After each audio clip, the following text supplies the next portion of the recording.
Belakangan ini gue suka bertanya-tanya, kenapa orang-orang India pada jago coding ya? Any file name, so but the extension. Bentar, apa karena upahnya murah ya?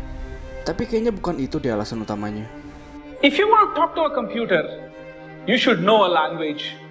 Apa jangan-jangan semua orang India masih punya hubungan darah ya sama Atong di serial Upin Ipin?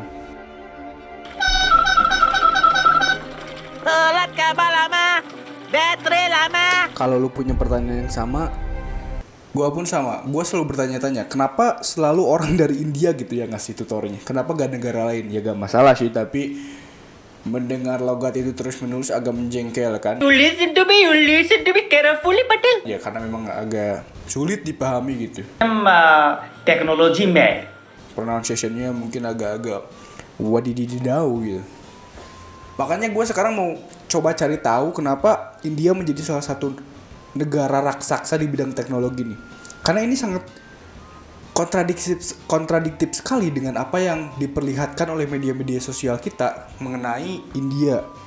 Karena apa yang kita lihat di media sosial itu mengenai seperti apa negara India itu kan sangat negatif sekali ya pengertiannya. Kayak kita diperlihatkan kesehatannya sangat rendah, tingkat ekonominya juga sangat rendah, masih banyak sekali negara miskin.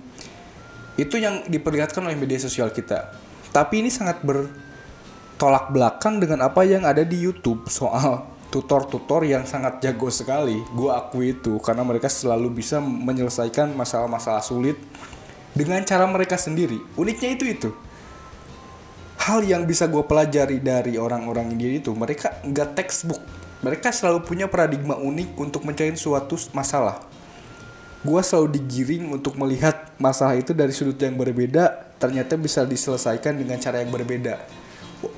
Dan hasilnya berhasil aja. Makanya itu salah satu keunikan kalau gue lagi lihat tutor India. Ya walaupun gue berusaha besar untuk menghindari tutor-tutor India itu. Oke, lanjut ya.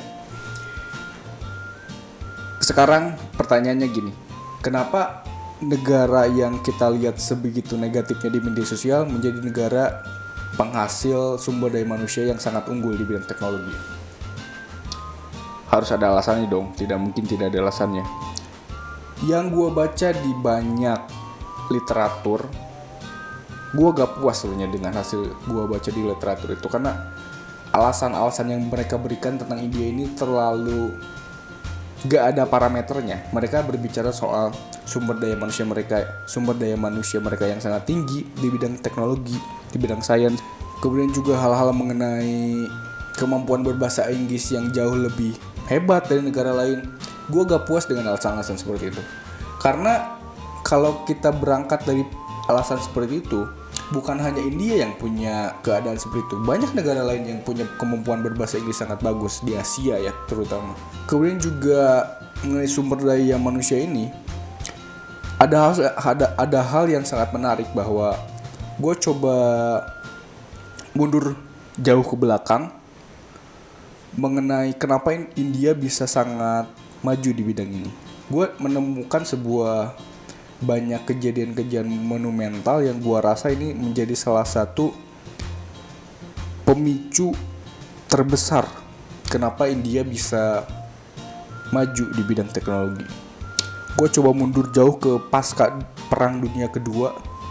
Kenapa di Perang Dunia Kedua? Karena gua rasa pasca Perang Dunia Kedua itu sangat menentukan negara mana yang maju di zaman sekarang. Karena negara-negara yang maju di zaman sekarang pasti melakukan sebuah kebijakan-kebijakan ataupun tindakan-tindakan yang sangat efektif sekali untuk memulihkan ekonomi mereka. Karena pasca Perang Dunia Kedua, semua ekonomi negara mayoritas sangat hancur lebur. Oke, apa yang dilakukan India pada pasca Perang Dunia Kedua sangat unik sekali.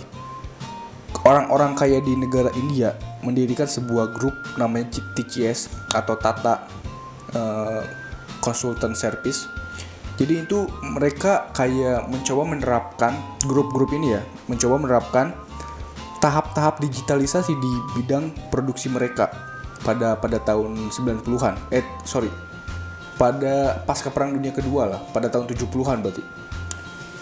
Mereka mencoba menerapkan tahap-tahap digitalisasi pada sistem produksi mereka. Walaupun sebenarnya hasilnya tidak terlalu bagus karena hasilnya masih sedikit orang yang punya pengetahuan akan value dari teknologi ini sendiri.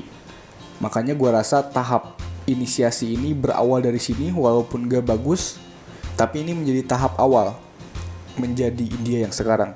Oke, sekarang kita masuk ke tahun 85. Di tahun 85 ini juga ada kejadian monumental bagi India karena mereka menyetujui untuk ikut ke namanya SAARC atau South Asian Association for Regional Cooperation.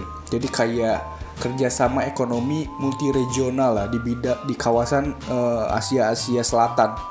Karena pada saat itu juga banyak sekali konflik yang merugikan ekonomi India. Karena begini, dasar atau prinsip negara yang punya kemajuan di bidang teknologi, syaratnya yang pertama ekonominya harus bagus dulu. Kemudian kesehatannya juga harus bagus, tingkat pendidikan juga harus bagus. Karena bidang teknologi itu merupakan sebuah akibat. Jadi ini bukan sebuah penyebab, ini tuh akibat dari runtuhan proses yang berhasil dilakukan oleh mereka. Runtuhan proses itu apa ya tadi? Ekonomi, kesehatan, pendidikan.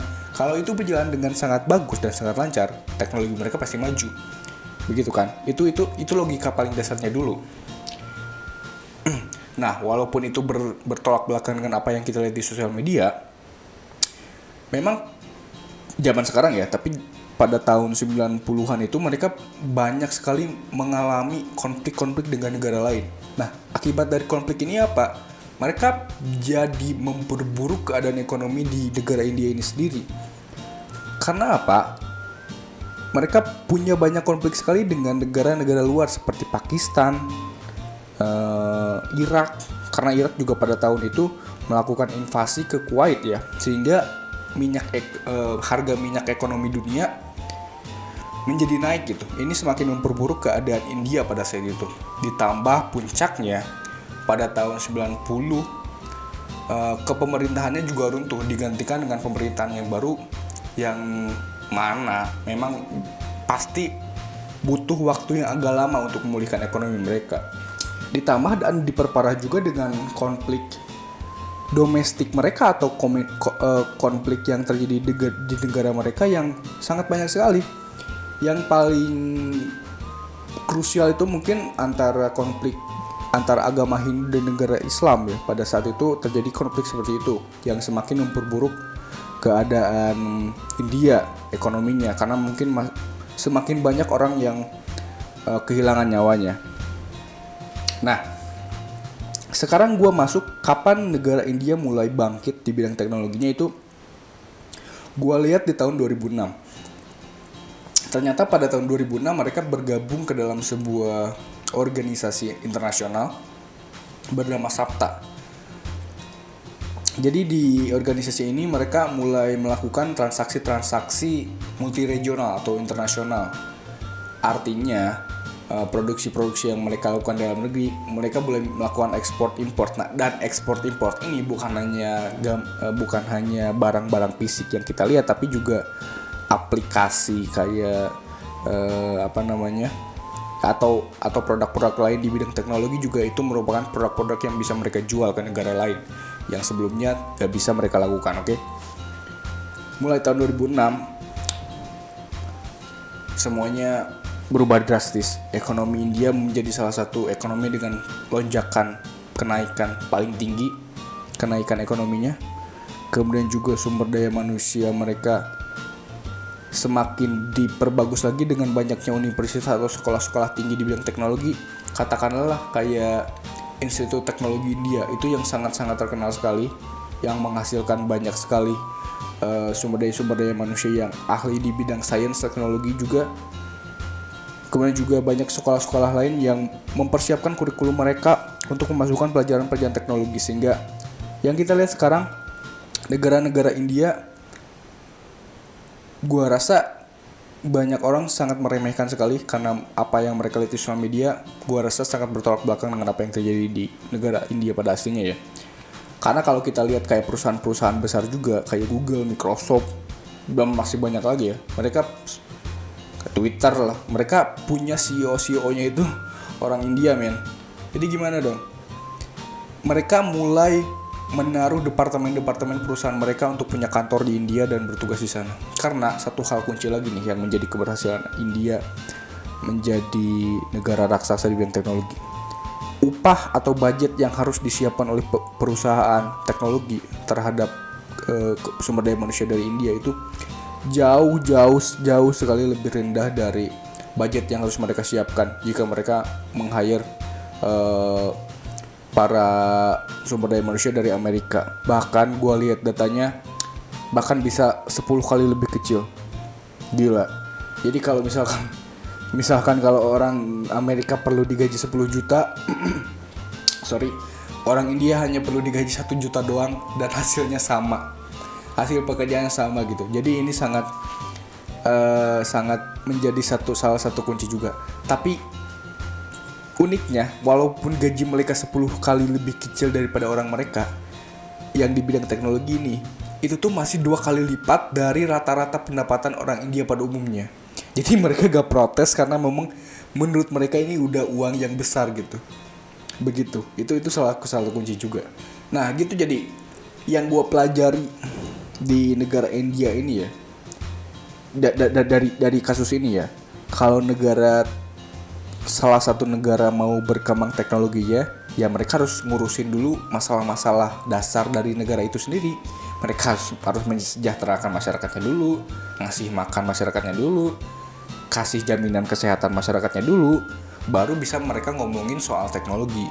Jadi gak boleh loncat gitu. Mereka mau langsung ngomongin teknologi sedangkan masyarakatnya kelaparan, ya gak bisa gitu. Makanya India ini merupakan salah satu one of a kind lah ya. Karena gue bilang keberuntungannya itu mereka melakukan kebijakan-kebijakan itu sangat di waktu-waktu yang sangat tepat sekali, walaupun mereka menghadapi rintangan yang sangat besar pada tahun 90-an. Jadi apapun yang lu lihat di sosial media mengenai India, come on, dicek lagi lah. Mereka nggak seburuk itu ternyata. Mereka sangat maju, mungkin bahkan lebih maju di Indonesia ya, dengan tingkat populasi yang lebih besar, tingkat satu hal yang penting, bahasa Inggris mereka mungkin lebih jago dari mayoritas orang Indonesia. Ya, gua curiga sih mereka bakal invasi deh ntar 2030. Jadi ya gitu. Oke, see you.